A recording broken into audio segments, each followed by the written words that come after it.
দর্শক দেখতেই পাচ্ছেন অজরে ঝরছে বৃষ্টি, এই যেন স্রষ্টার অপরূপ সৃষ্টি। কিন্তু এই সৃষ্টি যেন এখন কাল হয়ে দাঁড়িয়েছে চট্টগ্রামের নিম্নাঞ্চল বাসীর জন্য।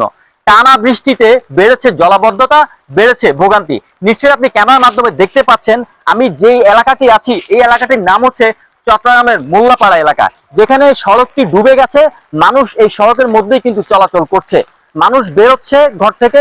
আজকে হচ্ছে ছুটির দিন, ছুটির দিনও মানুষ ঘরে বসে থাকতে পারেনি, চলে এসেছে রাস্তায়। কেন রাস্তায় চলে এসে সেই বিষয়টা আজকে আপনাদেরকে জানাবো। তাদের যেহেতু দৈনন্দিন কাজ আছে, তাদের গন্তব্যে যেতে হবে। যতই নিম্নচাপ হোক না কেন, যতই ঝড় তুফান হোক না কেন, তাদেরকে উপেক্ষা করেই কিন্তু তাদের গন্তব্যে পৌঁছাতে হয়। সেই ধারাবাহিকতায় তারা কিন্তু বের হয়েছে ঘর থেকে এই নিম্নচাপ উপেক্ষা করে, এই বৃষ্টিপাত উপেক্ষা করে, এবং তারা তাদের কাজে বের হওয়ার কারণেই তারা কিন্তু এই সড়কের পানি মারিয়ে চলাচল করছে। এবং আপনি দেখছেন পানি মারার কারণে তাদের কিন্তু জামা কাপড়ও ভিজে যাচ্ছে। এবং আমরা একটু সামনে গেলে আপনাদেরকে দেখাতে পারবো যে এখানে মানুষ কিন্তু তাদের দোকানপাট রয়েছে, বেচা বিক্রি চলছে, এবং আপনি দেখছেন যে যানবাহনও চলাচল করছে। অনেক সময় আমরা কথা বলে জেনেছি যানবাহন কিন্তু বিকল হয়ে যাচ্ছে। তাদের যে চাকা অনেক জায়গায় এই জলাবদ্ধতার কারণে, ভারী বৃষ্টিপাতের কারণে গর্ত হয়ে গিয়েছে। গর্ত হওয়ার কারণে সেখানে কিন্তু যানবাহন চলাচলে বিঘ্ন ঘটছে, এবং এই গর্তের মধ্যেই কিন্তু চাকা পড়ে তাদের চাকাগুলো নষ্ট হয়ে যাচ্ছে এবং তারা ক্ষয়ক্ষতির শিকার হচ্ছে। যদি আপনাদেরকে একটু একটু জানিয়ে রাখি যে এই যে গতকাল থেকে যে বৃষ্টিপাত হচ্ছে, এটি কিন্তু সাগরের নিম্নচাপের কারণে, গভীর নিম্নচাপের কারণে কিন্তু বৃষ্টি হচ্ছে। সারা দেশেই কিন্তু বৃষ্টি হচ্ছে। ভারী বৃষ্টিপাতের কারণে মানুষ ঘরবন্দি হয়ে গেছে, পানি বন্দি হয়ে গেছে। আপনি দেখছেন এখানে অনেক মানুষ এখনো কিন্তু রাস্তায় চলাচল করছে, ভোগান্তির শিকার হচ্ছে। এই যে একজন মামা আপনি দেখতে পাচ্ছেন এখানে কাঁঠাল নিয়ে যাচ্ছে কাঁঠাল বিক্রি করার জন্য, তিনিও কিন্তু তার জীবিকার তাগিদে ঘর থেকে বের হয়েছে।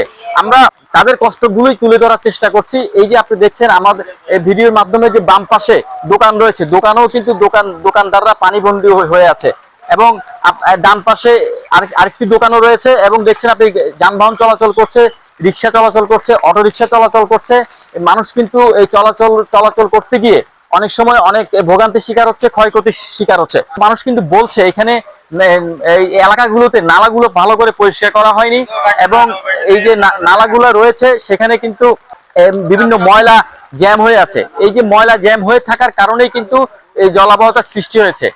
যদিও গতকাল বৃহস্পতিবার থেকে সারাদিনই বৃষ্টি হয়েছে, সারা রাতই বৃষ্টি হয়েছে, আজকে শুক্রবারও বৃষ্টি হবে, এবং এই বৃষ্টি কিন্তু আগামীকাল শনিবার নাগাদ হবে, এবং শনিবার শেষের দিকে হয়তো বা একটু বৃষ্টি কমতে পারে।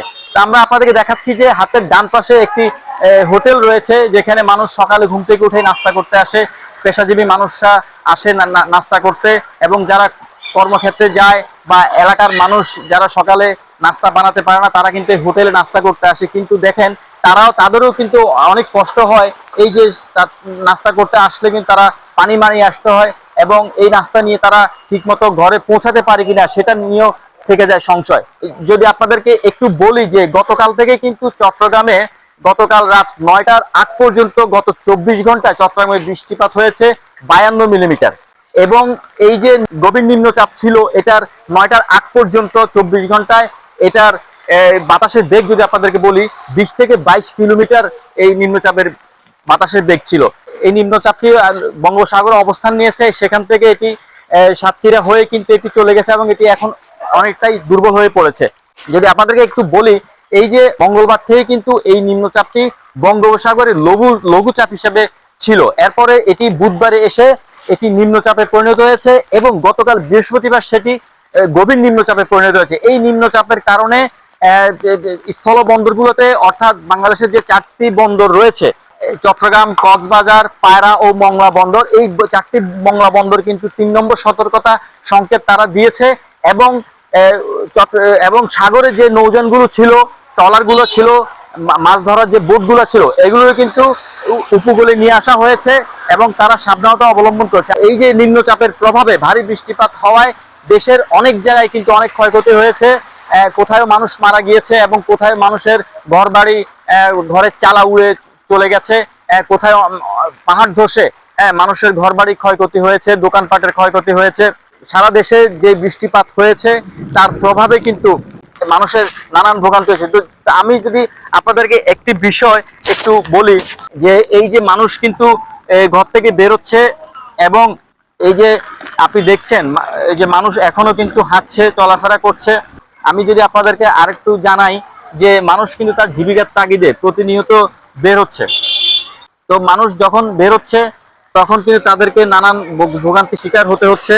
এবং আপনি আমার ভিডিওর মাধ্যমে দেখছেন এই যে মহল্লা পাড়া এলাকায় এখানে মানুষ পানিবন্দী হয়ে আছে, মানুষ তাদের কাজে বের হতে পারছে না। যদি আমি একটি মানুষের একটু বক্তব্য নেওয়ার চেষ্টা করি, তো আমার সামনে একটি মানুষ আছে, আমি তার একটু বক্তব্য নেওয়ার চেষ্টা করব।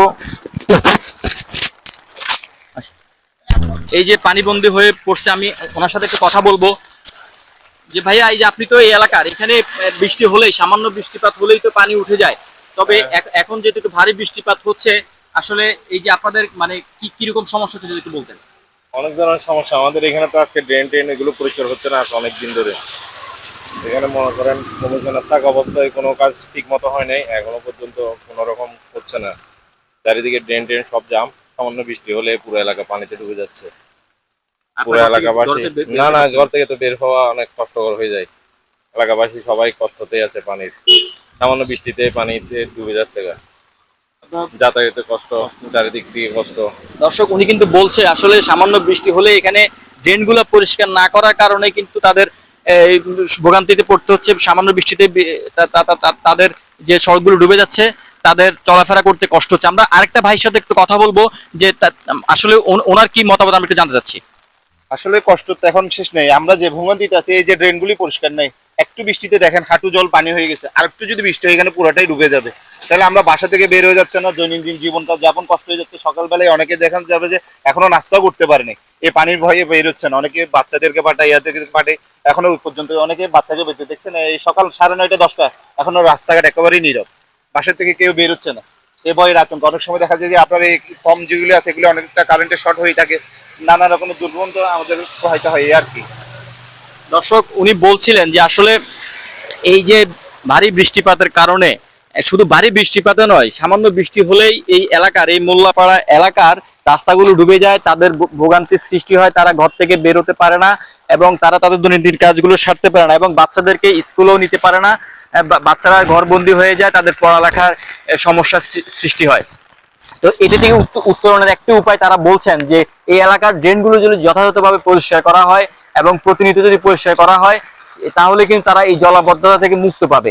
শুধু তাই নয়, আমরা আরেকটা বিষয় যদি বলি যে শুধু সিটি কর্পোরেশনকেও দায়ী করলে হবে না, মানুষকে আসলে সচেতন করতে হবে। মানুষও আসলে এখন আপনারা অনেক অনেক জায়গায় দেখতে পাবেন, তারা 6 তলা 5 তলা থেকে কিন্তু এখনো ময়লা ফেলে দেয় স্বইচ্ছায় ড্রেনে, এবং তারা নির্দিষ্ট একটি ময়লার বিন থাকে, সেখানে না ফেলে তারা যত্রতত্র ময়লা ফেলে রাখে। এই জন্যও কিন্তু অনেক সময় নালা নর্দমা পুড়ে যায়, সেখানে আসলে জলাবদ্ধতার সৃষ্টি হয় এবং ওই এলাকায় এই সবগুলো সড়ক ভেসে যায়, মানুষ সেই ভোগান্তিতে পড়ে। তো দর্শক, আমরা আপনাদেরকে বলছিলাম শুধু এই মোল্লাপাড়ায় নয়, চট্টগ্রামের অধিকাংশ নিম্ন অঞ্চল, যদি আমরা বলি মুরাদপুর, হালিশহর, বদ্দারহাট, আগ্রাবাদ, এই এলাকাগুলো কিন্তু এই একটু সামান্য বৃষ্টিপাত হলে জোয়ারের পানি এসে এই এলাকার সড়কগুলো তলিয়ে যায়। এখন তো ভারী বৃষ্টিপাত হচ্ছে, গতকাল থেকেই কিন্তু বৃষ্টি হচ্ছে, টানা বৃষ্টির কারণেই কিন্তু এই সড়কগুলো প্লাবিত হয়ে গেল।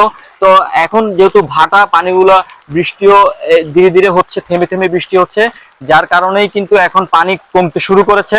কিন্তু আবার যখন ভারী বৃষ্টিপাত শুরু হবে, আবার যখন জোয়ার আসবে, তখন কিন্তু আবার এই সড়কগুলো একদম পানিতে ছয়লাভ হয়ে যাবে এবং এই যে আশেপাশের দোকানগুলো কিন্তু ডুবে যাবে, তাদের যে পণ্য আছে, দোকানে মালামাল আছে, সেগুলো কিন্তু নষ্ট হয়ে যায়। তারা আসলে এই জলাবদ্ধতা থেকে তারা মুক্তি চায়।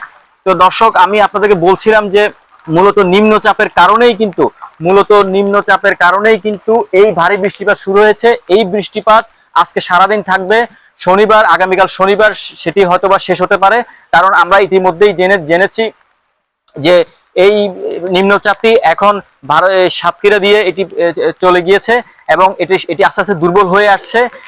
এই যে আমাদের আপনি যদি একটা বিষয় একটু বলে রাখি, যে আমাদের আসলেই কপালটা অনেক ভালো আমাদের এই চট্টগ্রামবাসীর জন্য, কারণ আমাদের এই চট্টগ্রামটা হচ্ছে উপকূলীয় অঞ্চল। এই যে মৌসুমী যে একটি বাতাস, যে একটি বায়ু, সেই বায়ুর কারণেই কিন্তু এই গভীর নিম্নচাপটি ঘূর্ণিঝড়ের রূপ নিতে পারে নাই।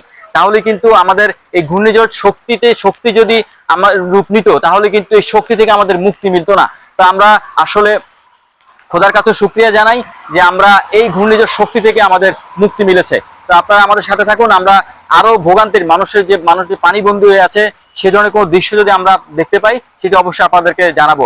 পাশেই থাকবেন, সুস্থ থাকবেন।